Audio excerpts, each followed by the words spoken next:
All right, let's get started with the showcase of my Necro. I do want to say that you are playing the season, guys. Materials are low. You won't be able to have all the good legendary powers just yet entering into the Cupstone dungeon. If you want to enter tier 4, this is the build to go, I would say, because of it being like a glass cannon build. The Bone Spear build is amazing in terms of damage potential, but you are squishy. Look at that, 1.8k health.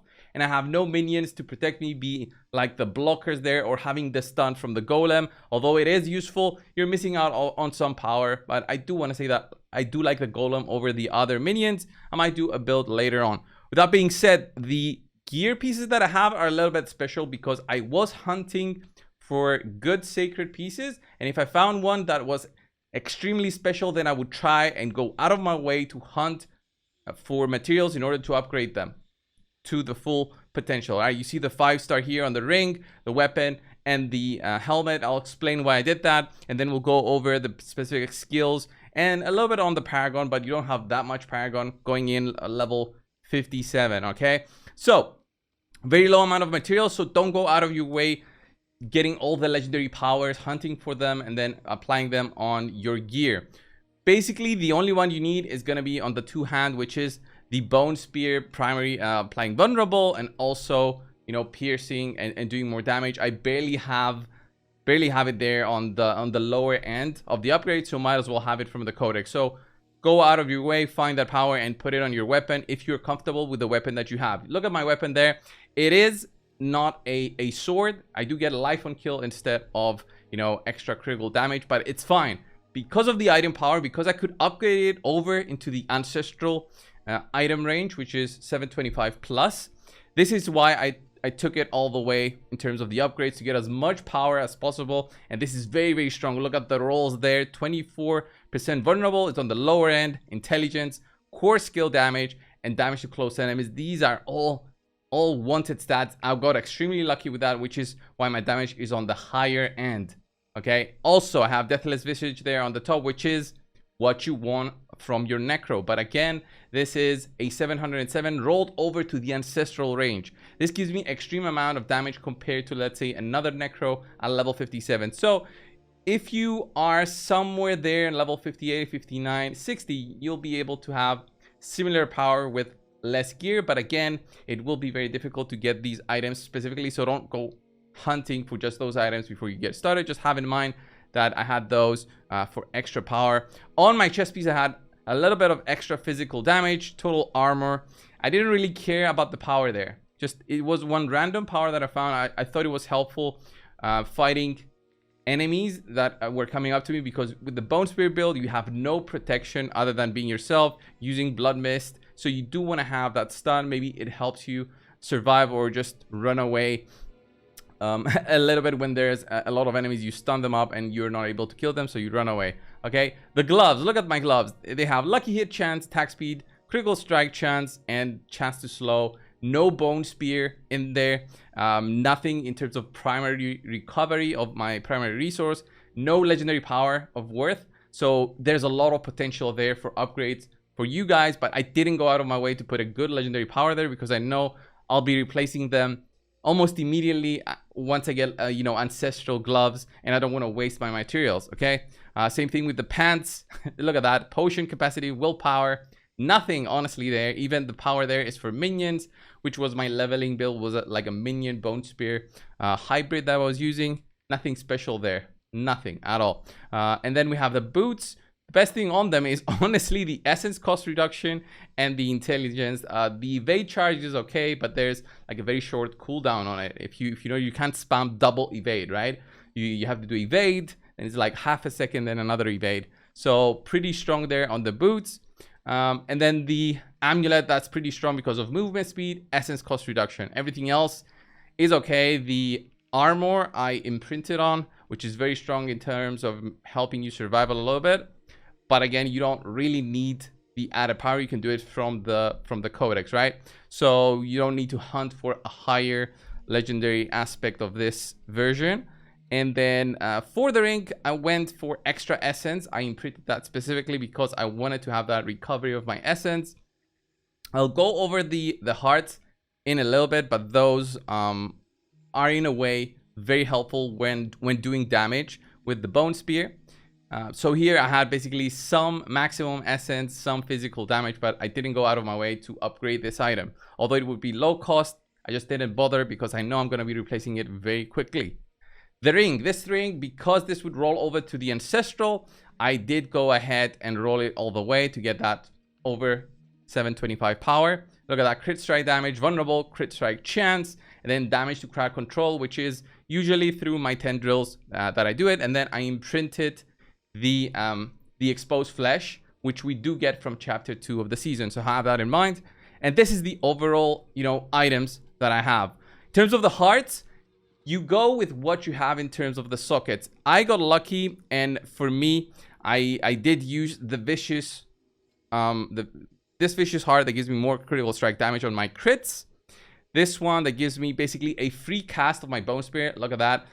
If I actually go out of town, I have to go out of town to show you guys. It will show that it has 0 cost. I don't know why these interactions exist within the game where you have to go outside for some of the things to basically activate and you be able to showcase it properly. So if I go out of the town here, right, when this is activated, you see essence cost 0. That's only every 5 seconds, but it still saves you about 22 to let's see how much. Yeah, 23 essence every 5 seconds. That's a good chunk. And remember, I also have the exposed flesh, which does give me some essence back when I do get the lucky hit. And then I do have the other vicious heart. When you're near a corpse, it automatically uses up your tendrils and corpse explosion. This is amazing for basically giving you free casts of both explosion and the tendrils mostly because you see it activating every 3 seconds or so. The explosions here, it's basically for me to get essence back through my skills. Let's go over the skills through my skill tree. So you basically start out just like a normal bone spear build, right? You try to get your bone splinters and you move on down, upgrade bone spear as soon as you can, and then you can get paranormal bone spear here, which basically gives you an additional 2 bone shards, which is amazing in terms of damage. Some things here you don't really need when you're starting out, when you're slowly leveling up, but if you are hunting to do capstone to enter tier 4, then you do need to have specific builds. So don't go randomly applying different skills. Just remove them after a point and then go for the proper bone spear build. The cost to respec to change up your skills is still very low. So like 3,000 per skill is still very low compared to anything else. So honestly, just go ahead, respec as you level up. Okay, respec as you level up, move up your skills. When you get a good item that fits maybe a different kind of playstyle, change it up. Maybe you can use more of the corpse explosion and all that. Maybe you use decrepify if you have that specific heart, then go with that. It all changes on how you move forward, but this is the most basic, honestly, bone spear build, and there's no way around it. I didn't even care for corpse tendrils ranks here because I don't need the cooldown reduction. It doesn't matter for my playstyle because of that heart that I had on. If you don't have it and you want to be spamming corpse tendrils, then you will need extra ranks maybe from your items, but it's not really required for that kind of playstyle. Other things you don't need this one, like 3 ranks here. This doesn't really change things up so much because of the bone storm, although it does help in terms of damage potential with a critical strike boost. It still doesn't play that big overall for your overall damage. What will play a very strong role is your gearing compared to your skills, and then how you move around the map with the bone spear playstyle, which is honestly a little bit tough getting used to because you have no protection again from the minions, and it's you basically against everyone on the map. There's no minions to protect you. And then when we go to the Paragon, since I was only level 57, I could only go to a certain point, and I do have some Paragons through my altars and through completing 2 of the areas completely. So although that took me some time, that's 4 ranks and then another 4, so 8 ranks on the Paragon, 8 Paragon points that you can say removed. But this is the way I went with. I went all the way up here. I even had this blue glyph socket. I didn't even have the yellow ones yet. So actually I need to change that up. barely leveled this up. I was just doing some nightmares, but after a while I did get to farming, and I do have some yellows which I can start applying. But this is the way you go around, basically hunting for as much damage as possible, going up and immediately entering this one. This is very important, especially this part with the essence on kill and maximum essence. This makes the Necros work. It works so well with this right here, the ossified essence, which give you more damage from bone skills based on the essence you have when you cast the core skill. So have that in mind. And as you go down, if you are higher level than me, you'll go down here and pick up some more damage, critical strike chance with bone skills, and so on, and eventually bone graft as well. There's a lot of nodes here, which is very, very strong for the Necro. So have that in mind. You'll stay on this Paragon for a long while. This is called the bone graft Paragon board, as they say it. So this was my build. Of course, I sacrificed my warriors, my mages, and my golems. I did get the extra crit chance here.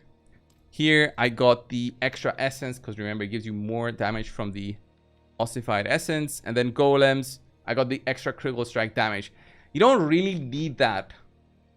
If you want to play around with the golem, the iron golem is very strong if you want to use that, but it does take one slot from your skills. If you want to use the golem to specifically stun a grouped up target with the tendrils, this can be very, very useful. So have that in mind if you don't want to use that extra 30% critical strike damage to boost up your damage. You can use the golem there to be your stun for specifically elites or something else, but you cannot use it on the bosses really, because it won't stun the boss. It will stagger it a little bit, but won't be that important. And this is the build that I had, guys. It is a very strong build, and as you move forward, this will be the Bone Spear build in the end. In terms of the hearts, as I said before, there's multiple different ones, and it depends on the accessories that you have, like the amulet and the rings. So those, it's all about, you know, whether you get lucky or not to use specific hearts, which will boost up your damage. If not, then you use what you have available. Some of the ones that I do like is the Decrepify one. Like, look at this one. When at least one enemies are near you, you get an aura that automatically curses surrounding enemies. So basically, you always have Decrepify available. If I had this one to be able to apply the brutal one instead of all vicious, I just had all vicious. It happened with my accessories. You can go and hunt for some of these wrathfuls, which you can use on any jewelry, so it doesn't matter. But these are harder to get. There's a lot of farming in terms of going into the tunnels to hunt for these. So you just gotta wait it out and see whether it's worth it for you to hunt for wrathful hearts, or just go for vicious, brutal, or this one, the devious ones. The devious ones, I don't like that much. I didn't find one that was extremely useful yet for the Bone Spear build. So that's why I considered using more of the vicious ones. So guys, this was the video. This is the Bone Spear build that helped me beat the capstone on level 57. And now, as you can see, I basically one-shot all the enemies level 77 here against me, especially the non-elites. These are of no issue at the moment. So you have it in mind. Just throw the Bone Spears and they get one-shotted. The Bone Spear comes back. In case they don't get one-shotted, the returning Bone Spear will kill them. So this is the build. Thank you all for watching. Subscribe if you found this helpful, and I will be coming in with more videos in the future. See ya, guys.